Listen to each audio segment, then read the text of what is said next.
There is a dangerous way to waste your life that almost nobody recognizes. It doesn't look like failure. It doesn't look like giving up. In fact, from the outside, it often looks like intelligence. You're always learning, always planning, always analyzing, always waiting for the right opportunity, the right conditions, the right version of yourself to finally begin. Meanwhile, your life keeps moving without your participation. You watch other people build businesses, fall in love, take risks, change careers, create something meaningful, and become the people they once imagined they could be. You have opinions about what they're doing right and wrong. You know what you would have done differently. But there's one uncomfortable detail. You're still sitting in the audience. And the strangest part is that this position feels surprisingly safe. Because as long as you never truly step onto the stage, reality can never contradict the story you've been telling yourself. Maybe you really could have written that book. Maybe you really could have started that business. Maybe you really could have become extraordinary. As long as you never try, those possibilities remain perfectly intact. Failure can't touch potential that is never tested. Jean-Paul Sartre believed this was one of the greatest deceptions human beings create for themselves. He called it bad faith, the subtle habit of pretending that our lives are controlled by timing, circumstances, or fate, when, in reality, we are avoiding the freedom and responsibility that have been ours all along.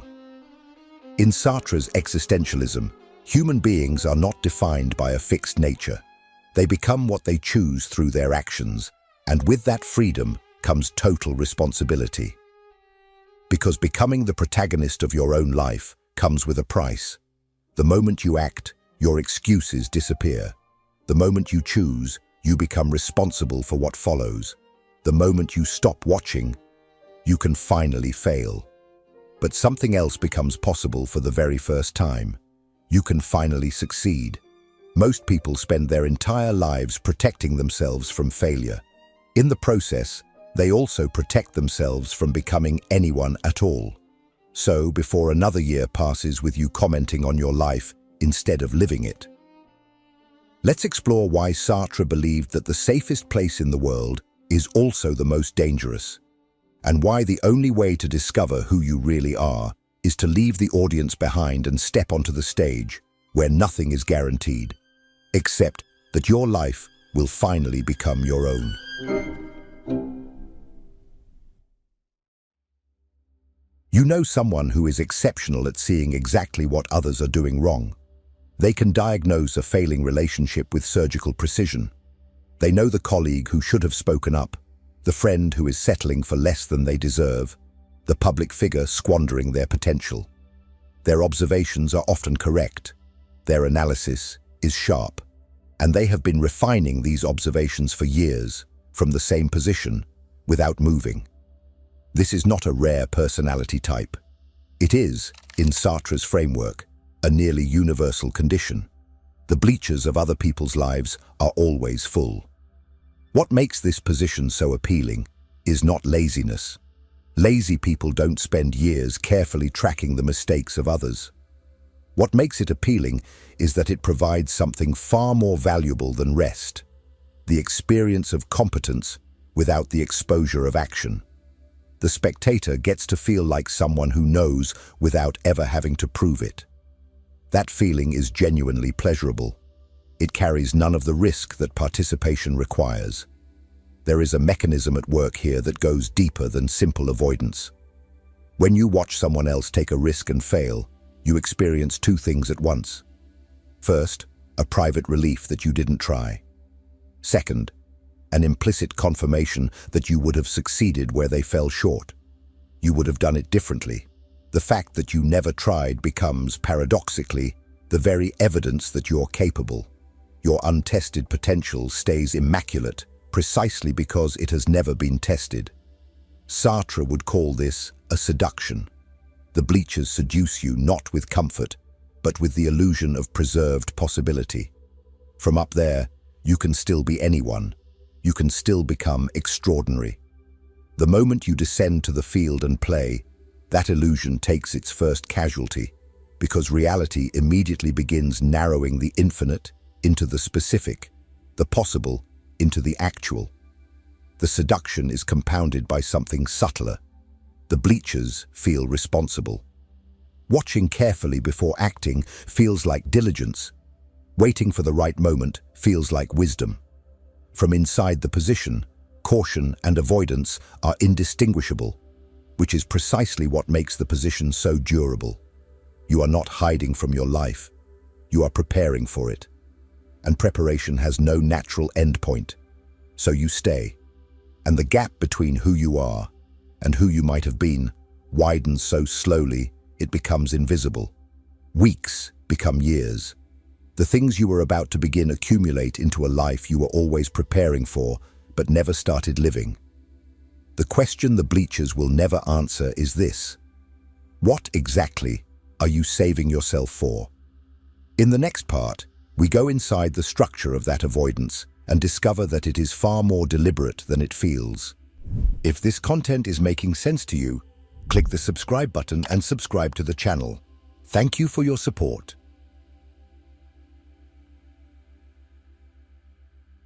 Sartre did not believe that most people consciously choose to deceive themselves. He believed something more disturbing, that self-deception requires no ignorance at all. Bad faith, as Sartre defines it in Being and Nothingness, is not a mistake. It is not confusion, not unconscious avoidance, not a failure to see clearly.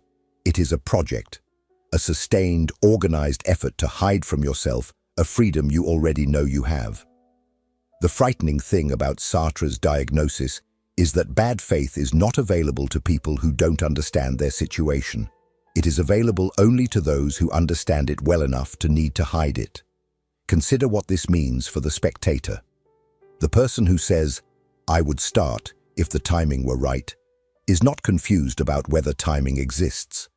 They know timing is partly a condition they create. They know that waiting for perfect conditions is a choice dressed as a circumstance. The entire architecture of bad faith depends on this knowledge. Without it, there would be nothing to hide.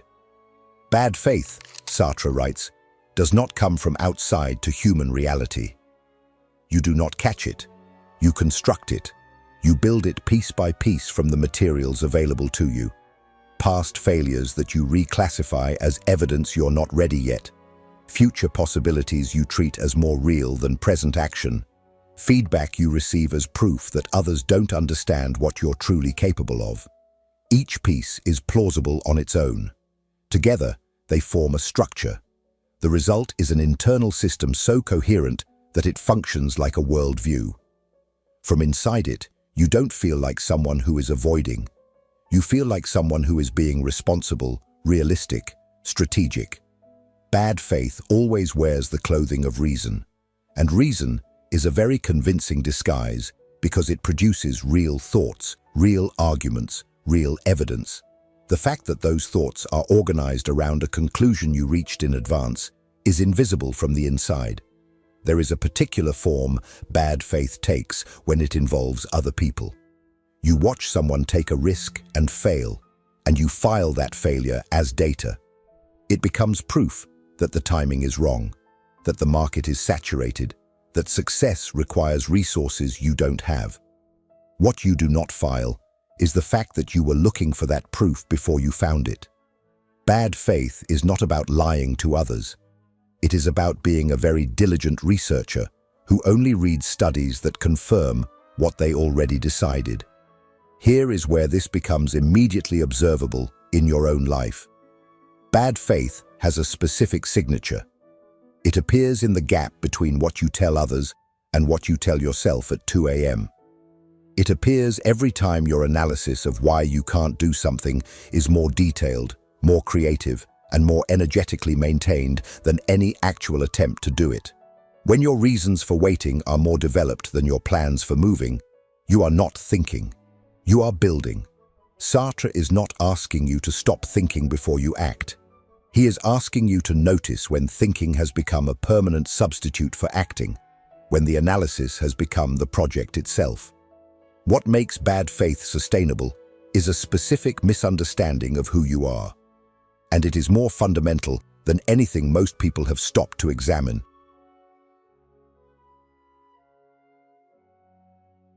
One of the most famous passages in Being and Nothingness describes a waiter in a Parisian cafe.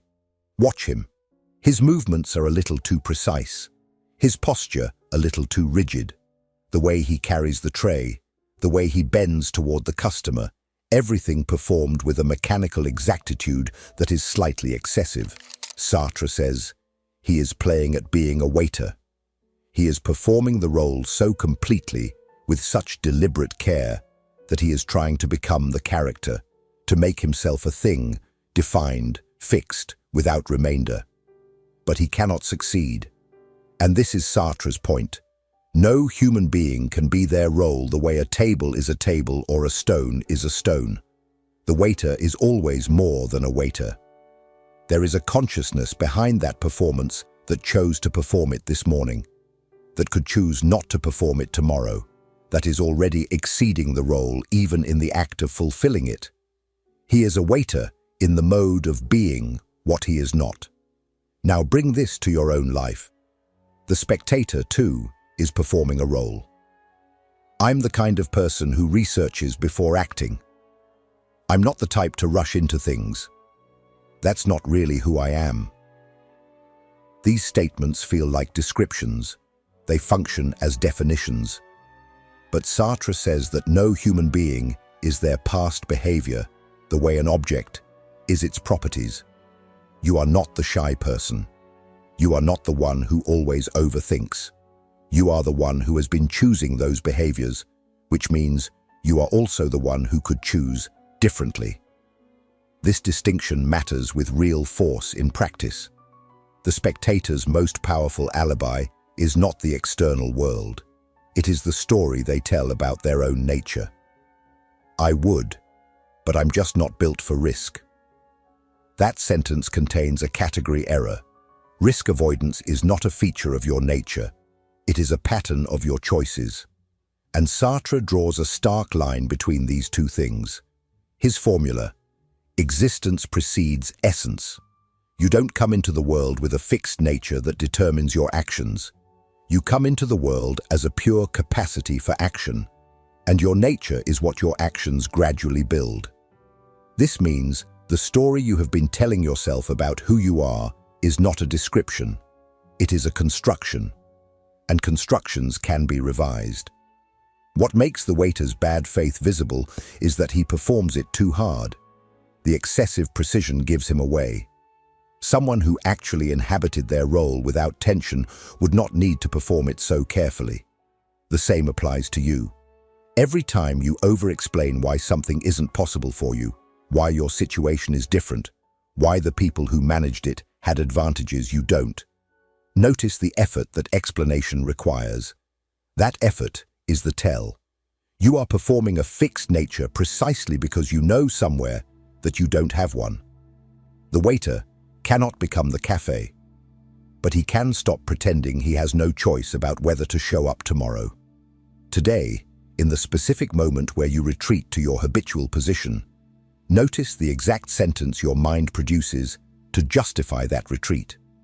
That sentence is not the truth about you. It is the most recent version of the story. And the difference between a description and a story is that one of them can be rewritten. What waits on the other side of that revision is the most unsettling thing Sartre ever wrote. If what you're hearing resonates with you, you'll find real value in my ebooks. Beyond the Shadow breaks down Jung's core ideas, while Dialogues with the Unconscious gives you a 30-day path to apply them in your life. Both are linked in the pinned comment.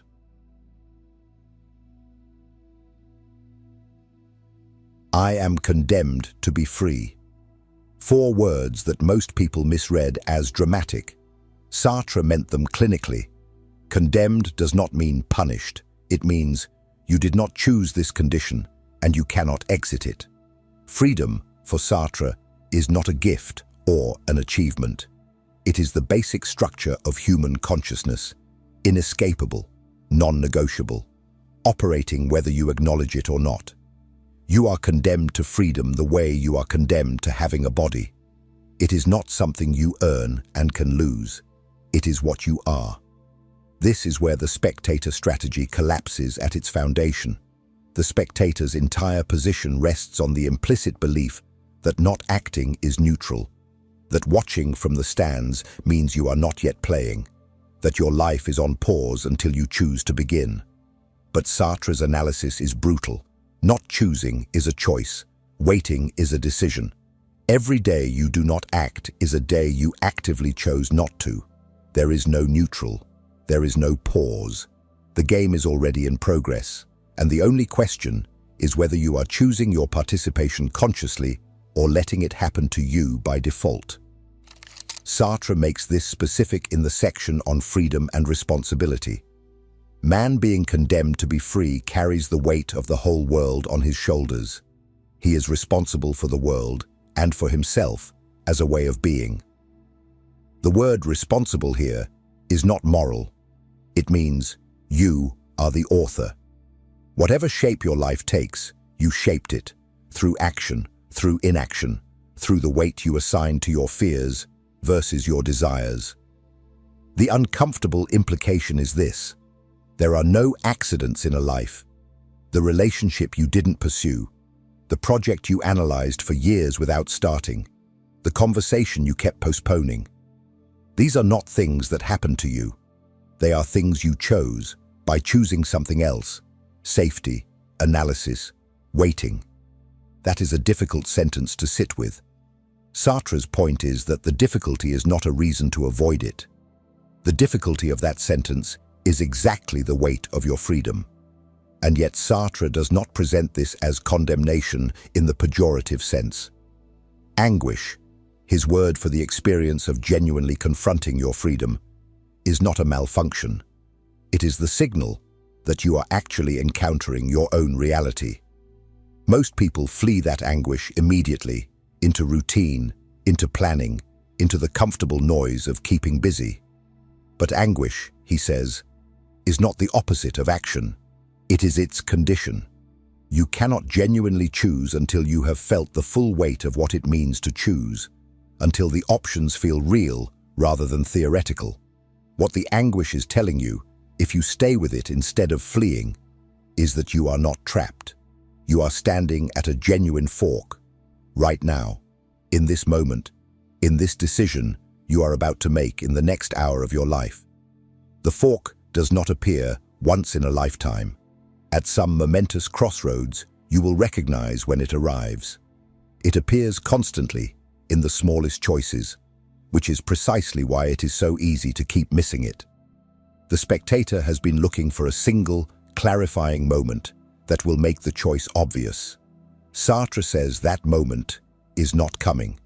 The choice is the moment, and it is available right now.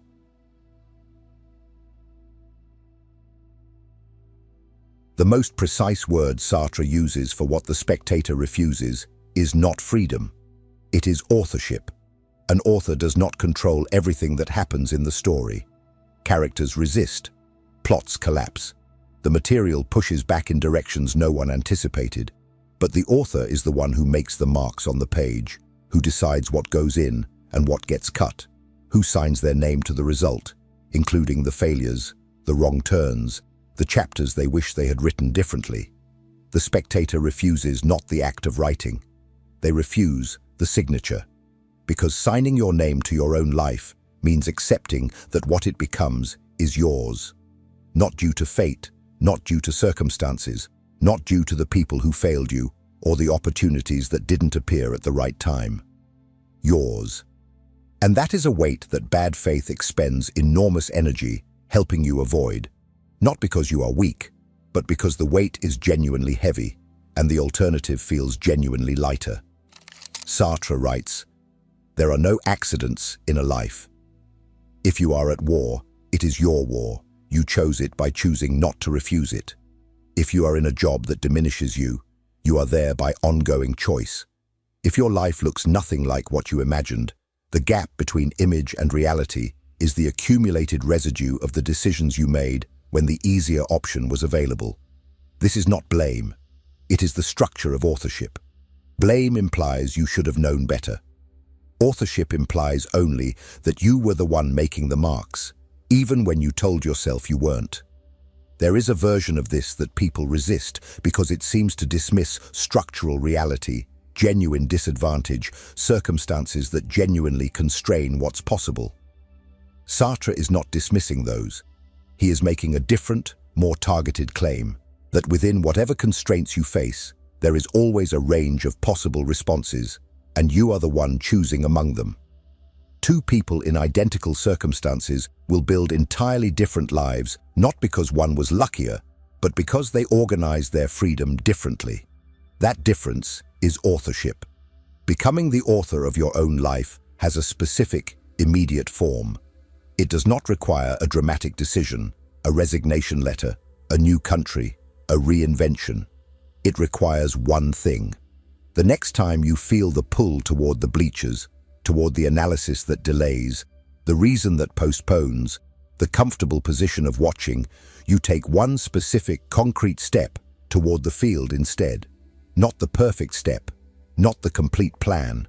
One step, taken with full awareness that you are the one taking it, and that you will be the one responsible for where it leads. That step will feel smaller than you imagined. The field will look different up close than it did from the stands. You will make mistakes that someone watching from a distance could have predicted. None of that will matter as much as the fact that the step was yours, taken by someone who accepted that they were the author, not the audience, of what came next. Sartre writes, "Man is nothing else but what he makes of himself, not what he imagines himself to be, not what he could become under better conditions, what he makes through actual choices in actual time." The person you have been watching yourself potentially become is not waiting in the future, not in better circumstances. They are waiting in the next decision you make. The moment you write that decision, you are no longer the audience, you are the author. And the story changes from that sentence forward.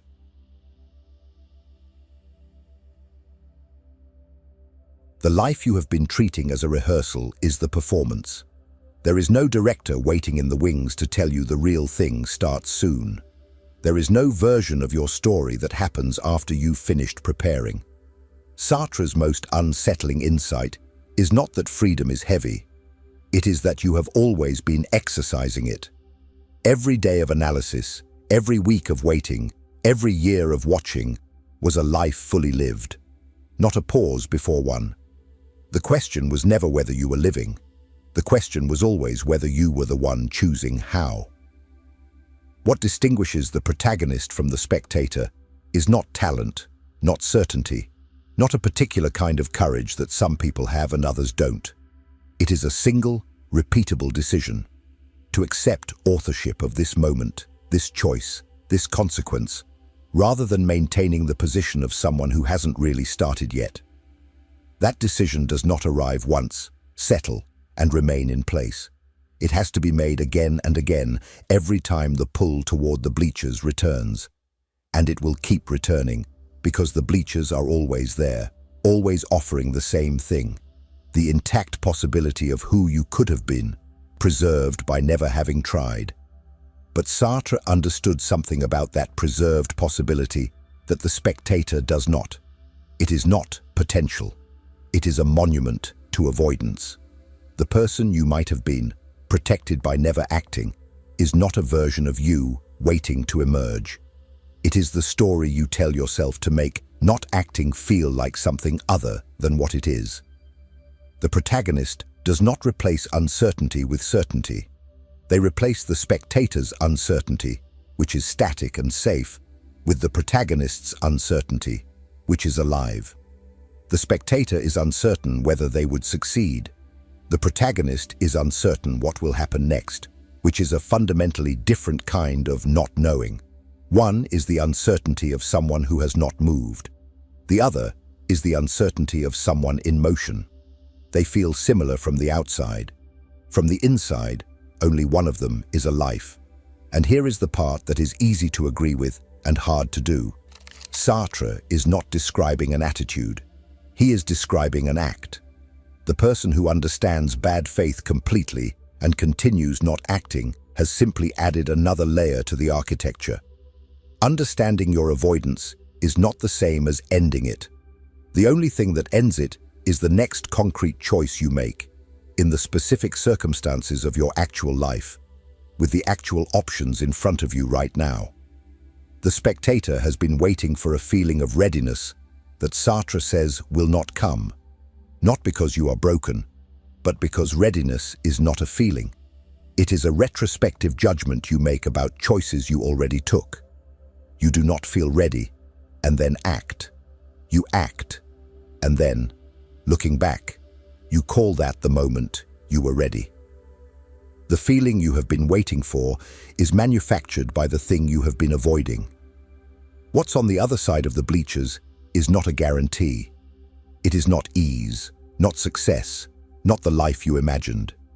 It is something more fundamental, the experience of being fully present in your own existence.